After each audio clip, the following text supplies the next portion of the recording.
Well, good morning, fellow zombies. Are we alive yet? Are we awake yet? I'm not.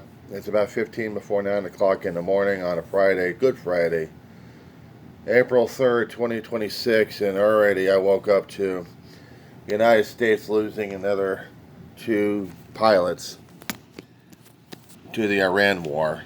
Sorry about the camera angle being screwed up on my phone here. I'm just trying to get some stuff loaded up and worked on. Have a dog in my arm at this point. Sorry about this one, guys. Just trying to get some data, trying to get some information off the internet of what the hell's going on. Listening to a couple of stations, satellite stations, trying to tell me what the hell's going on with the F-15 that gets either shot down, blown to hell, or something. We don't know if the pilots are captured or alive.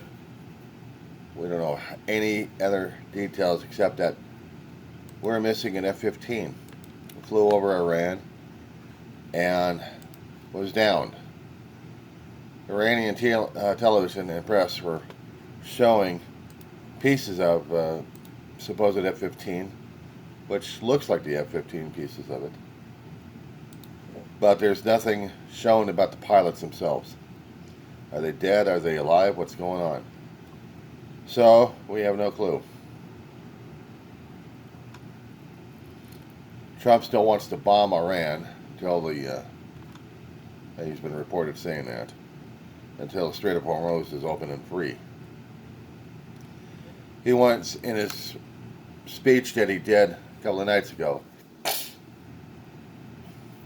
telling us that he's willing to bomb Iran back to the Stone Age if there's no deal coming. This is him doing his playbook on the rest of the world, the art of the deal. You be a bully, you beat up your victim until he stops resisting, and then you make a deal with the guy and get as much out of him as possible. This is the book that he wrote a long time ago, and a lot of people are following and believing in. And now we're seeing more and more of the action happening these days. I don't know what the hell's going on with this big bully that we voted in office back in November 2024. And yes, I will blame the voters for this shit. Because right now we've got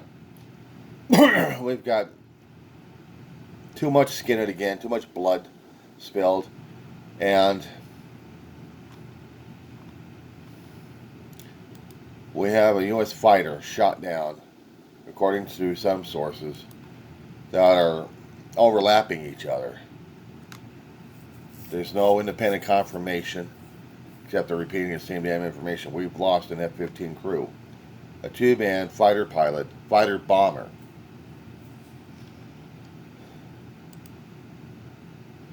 Now, what kind of mission was it on? Nothing said. But right now, prayers are for the pilots, that they're surviving. I'm going to put on MSNBC right now, and MS Now. We're back following the latest on the U.S. jet downed in Iran. MS Now is learning it was an F-15 jet, which has two crew members, according to a U.S. official with knowledge of the matter. The whereabouts of that crew is not clear. That is one of the top questions we're asking as we invite MS Now's Jake Traylor from the White House back into our conversation. And MS Now military analyst Colonel Jack Jacobs still with me. Jake, a lot of fast-moving pieces to this. Has the president been briefed at this point?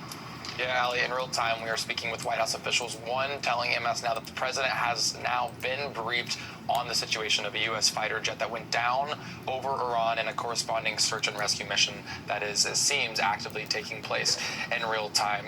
Not really a lot of other words coming out of the Pentagon or out of the White House right now. Of course, in moments like this, these types of situations, often there are folks in real time gathering as much information as they can before any type of public statement would come out. But this just does raise so many questions, Ali, of course, of how this changes Trump's trajectory on the energy plant decimation that he promised that would take place on Monday if we don't see the Strait of Hormuz opened and some coordination from Iran.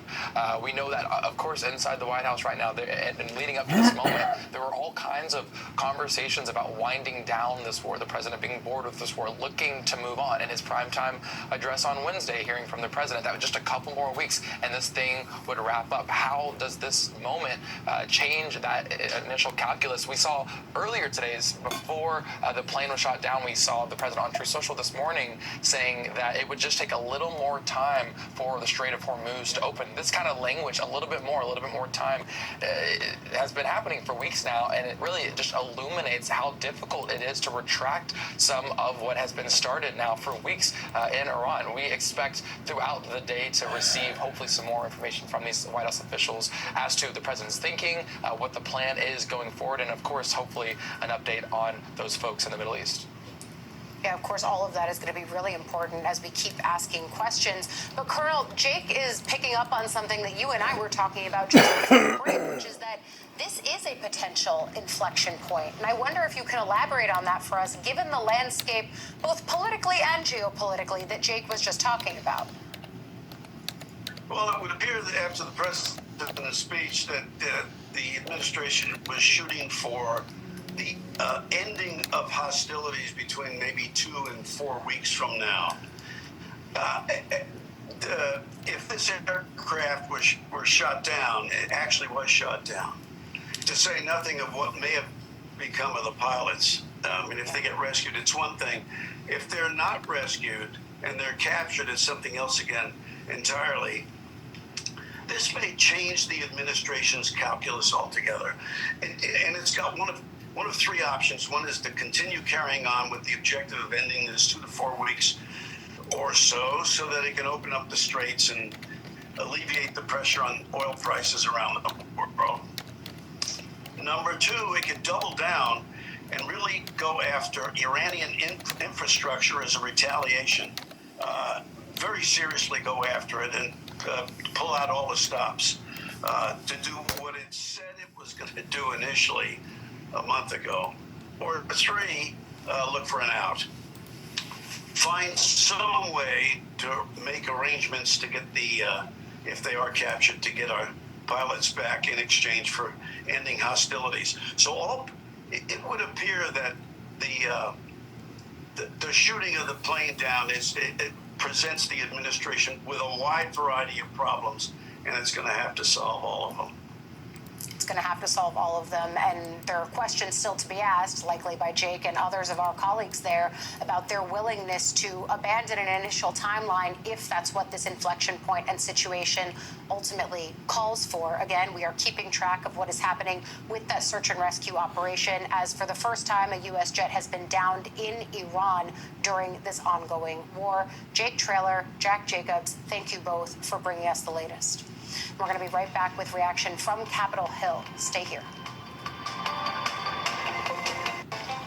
I know what you're thinking. Here's Kristen Bell on a luxurious vacation with her pretend kids.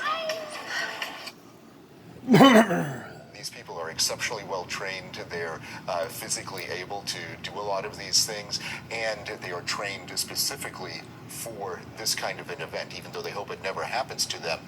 They are trained very extensively, as part of their pilot training. They start out with undergraduate pilot training, or UPT, and then they go to more advanced training. And if a pilot is ejected from a fast-moving fighter jet, that pilot immediately has a parachute to have a soft landing. That's correct, as soft as possible. Though sometimes those supposedly soft landings are pretty hard, so the pilot has to be, many of them are actually jump qualified. They will have had parachute training before they even get their commissions, especially at the Air Force Academy.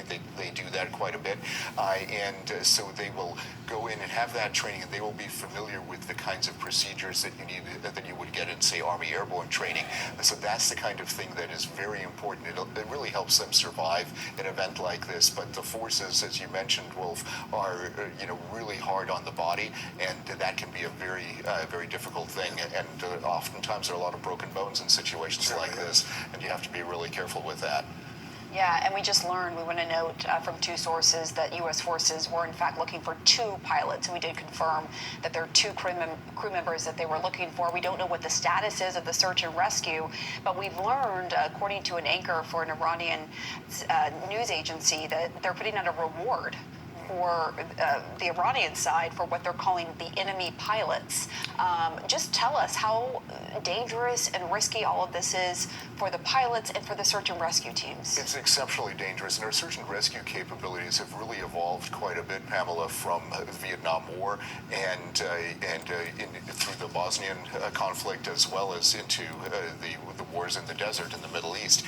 And as we look at how things have changed, you see how each of the different adversaries have reacted to downed pilots. The Vietnamese were notorious for capturing American pilots and imprisoning them.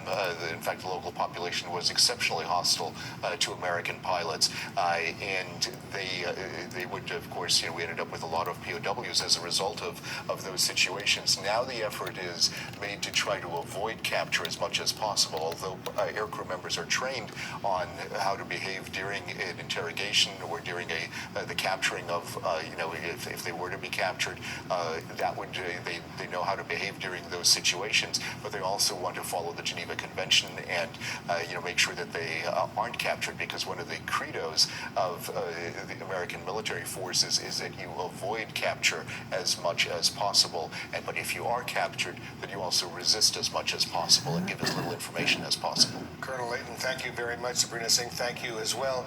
Lots of breaking news happening this hour. And to our viewers, thanks very much for joining us here in the Situation Room this morning. Also, this note to all of our viewers out there, have a very happy Easter. And also just noting with this breaking news, thank you to all of our U.S. service members putting themselves in harm's way.